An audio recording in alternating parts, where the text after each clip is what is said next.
It's time for your daily dose of all things Chicago sports. This is the Daily Score. Now, here's your host, Mark Grote.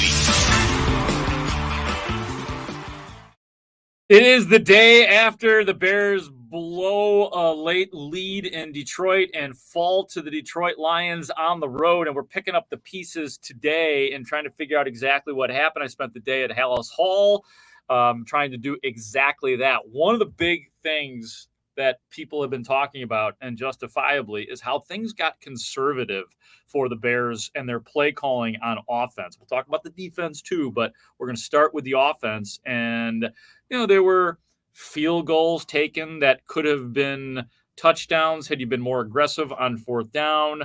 There was the 3rd and 7 Roschon Johnson run.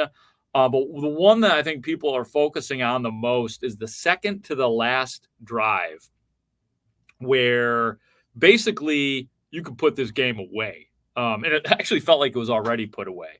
But on the first 2 plays of a crucial drive where you could put the game away late in the fourth quarter, second to the last drive, you had 2 dead-on-target run plays, just awful. Khalil Herbert, both. It just didn't look like anybody was interested in him gaining positive yards on those plays. One of those was Justin Fields' choice.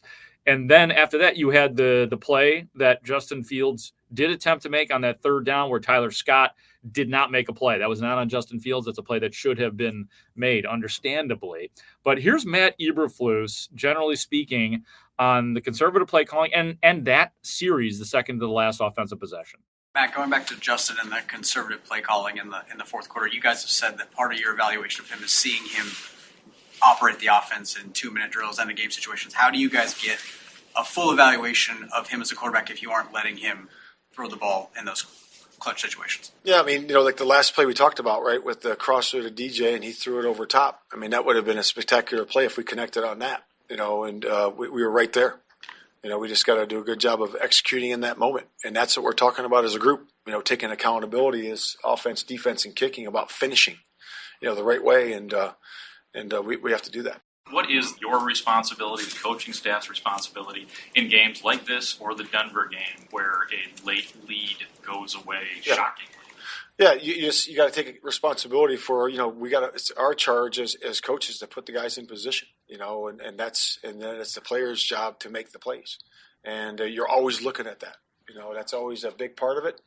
And like I said, for almost 56 minutes, we did that. We were putting the guys in position. They were making plays.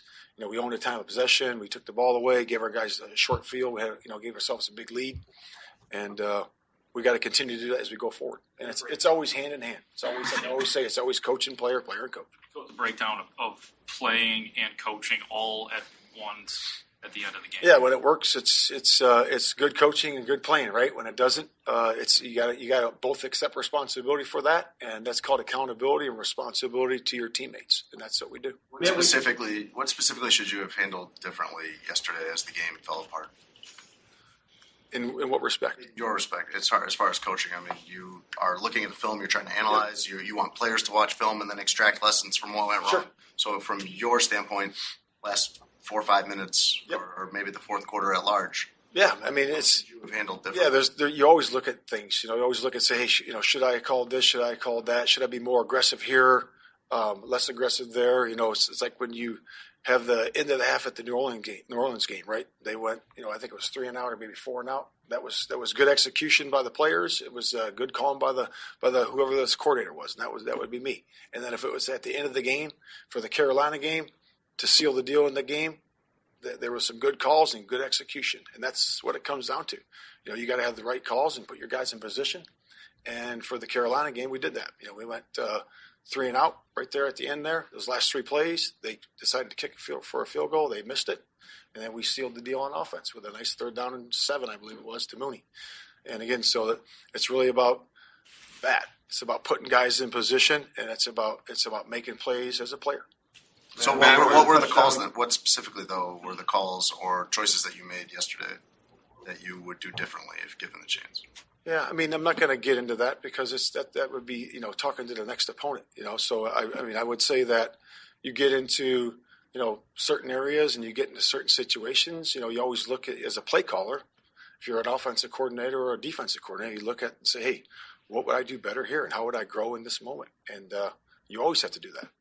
There's a lot of opinions on Matt Eberflus's job, so questions like that are inevitable. Like, what is your part in this? And even if it's not the coach's fault that they blew a lead late, like they did in this game, like they did in Denver, that goes in the coaching column. And I think Flus knows there's some heat there. We'll talk later in the season about the job security. I think Flus probably still has it, believe it or not, but this part certainly did not look good. As far as Flus talking about the conservative plays, the only thing that he really said about that, and specifically on that second to the last drive, was that he liked the fact that his answer was to encapsulate, hey, we took a shot. We took a big shot, and they did, but it's just like the first two plays somehow didn't matter. And there was just big nothing burger on those particular plays. Obviously, the defense had their issues in this game, too. They played so well for so long in the game and then blew it at the end. TJ Edwards was up at the podium representing the D today in that regard. We have a day where we get to look at the bad and we get to look at the good, too. It just kind of came down to one of those things where we didn't execute at the end and couldn't make a play to get him off the field when we needed it. And it's one of those things that you got to do that in this league. But there's a lot of good things on tape as well. A lot of good things that were shown, a lot of plays that were made, and we got to find a way to make one at the end there, no doubt. Defense did seem to play well for most of the game. So how do you explain you play so well, you guys are forcing turnovers, and then at the very end, it's not there? What happens? Yeah, it's the NFL. You know what I'm saying? Like, this really good teams we play every week, and that's a really good football team. And I thought we executed really well, up to that point. And but again, that's the league. You got to be on your P's and Q's at all times. And when it came down to it at the end, we just didn't make those plays. And but we came in and looked at it today, very detailed, and took accountability for what happened, and we'll be better for it. I really do believe that. I believe we got the guys for it. And I believe we're in the right places to do the things we need to do. We just got to make those plays when they come. It was almost like the Bears didn't match the urgency of the moment. Detroit had all of the urgency in the world, and the Bears were acting like it was, kneel down time. So I guess that's the answer you're going to get right there. And yeah, it is the NFL, but that's just a choke job at the end of a game after you played so well. Like, why not keep up that same intensity that you've had throughout the whole game? As time goes on, I'll look back at this game as, the defense actually played pretty well in that game. But when you don't finish and it's that spectacular, it's a big problem, and you hope that there are answers for it. Last thing on the podcast today, there was a moment in the game for the regularly mild-mannered left tackle of the Chicago Bears, Braxton Jones. Take a listen to this.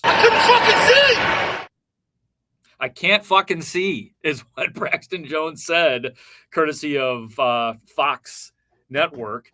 And we're all like, what's going on? He was yelling back, and he kind of blew off a coach as he got to the sideline. And I found that to be a particularly stunning moment just because of how cool, calm, and collected Braxton Jones usually is. So we finally got a chance to ask him about what happened. So in the play, I had rolled and tumbled, and I just got up way too quick, just got a little dizzy, and then I just needed a second. So the refs took me off, and I just was evaluated, and I was good. I was completely fine, honestly. I just think I was tired, needed 10 seconds to regather myself, but we didn't have 10 seconds. Obviously, the play clock was going down, so just needed to get off and get evaluated. I was completely fine. I knew I was fine. That's kind of why I was frustrated, but no need to react like that, and I apologize for reacting like that. Just in the moment, I want to be out there for my teammates and everything like that. So nothing was wrong with me. I got evaluated and then was right back out there playing. So yeah. So why exactly did you leave? Did you say something to the ref that you were dizzy, or did they just observe that you looked?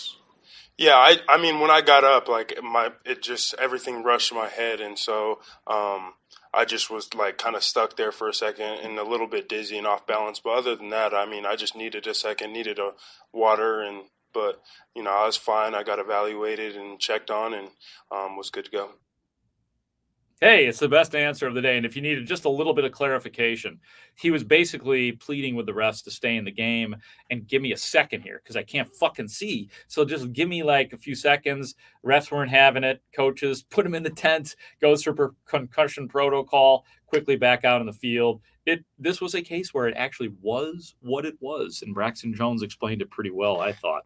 On the blindside hit that Lucas Patrick took running downfield, it looked pretty vicious. Matt Eberflus did say that they are waiting to hear from the league on that. They did turn it in. Flus didn't seem necessarily convicted in the idea that it was a dirty hit. They're trying to find out. And the Bears, it's Thanksgiving week, so the Bears will have a couple off days this week, Tuesday and Thanksgiving Day. Isn't that nice? I'm really just speaking for myself right now. Thanks for listening. Appreciate you guys. I'll be back tomorrow with more Daily Score. For Ray Diaz, our executive producer, I'm Mark Grote. Talk to you tomorrow.